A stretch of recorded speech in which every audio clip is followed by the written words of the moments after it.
Iraq's economic crossroads. Can redenomination save the dinar? Welcome to IQD to VND News. If you're new here, hit that subscribe button. We're on our way to 300 subscribers. Now let's dive into the heart of today's topic, a deep and complex story that affects not just Iraq, but potentially regional economies and international investors as well, Iraq's economic transformation and the much-debated redenomination of the Iraqi dinar, the Iraqi economy, a past shaped by oil. For the past 2 to 3 years, Iraq has been on a bold mission to reshape its economic future.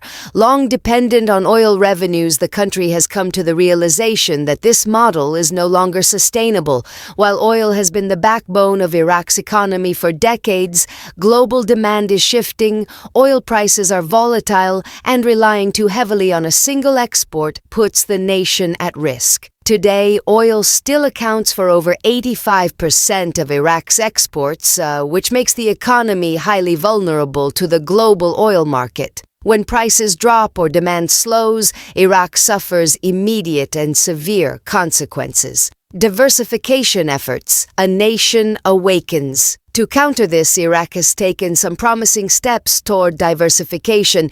Investments in agriculture, tourism initiatives, and efforts to attract foreign partnerships suggest a country trying to break away from its overdependence on oil, but these efforts are slow-moving and often stymied by internal challenges. Historical context, leadership, and lost opportunities. To understand Iraq's current position, we need to look at the past. After the fall of Saddam Hussein, Ayad Alawi became the first prime minister of Iraq. A secular leader with reformist ambitions, Alawi envisioned a transparent, modern Iraq. However, his term was short-lived, undermined by political manipulation. His successor, Nouri al-Maliki, centralized power, weakened institutions, and allowed corruption to flourish. One of Maliki's most damaging legacies was the corruption of Iraq's currency auction system. Billions of US dollars were siphoned off, some reportedly ending up in Iran,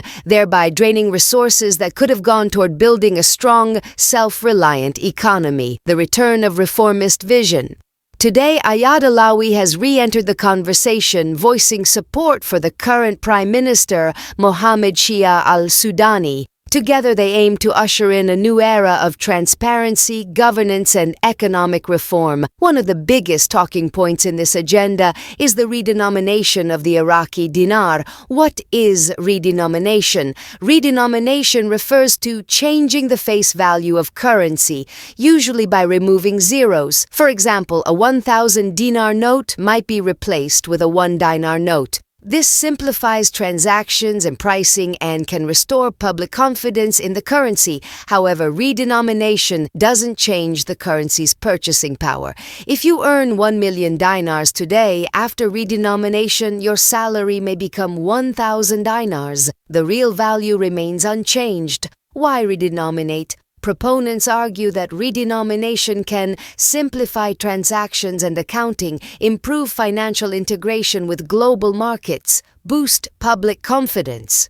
But critics argue it's a cosmetic fix. Without addressing the underlying issues, inflation, corruption, poor infrastructure, the change would be like repainting a crumbling IKEA house. Economic readiness. The real debate: should Iraq redenominate before floating its currency on the Forex market? Some say yes. Removing zeros could make the dinar easier to trade internationally. Others argue that the real focus should be on stabilizing and strengthening the economy first. Countries like Turkey, Brazil, and Zimbabwe have tried redenomination. Turkey dropped 6 zeros from its currency in 2005, but without deeper reforms, inflation returned.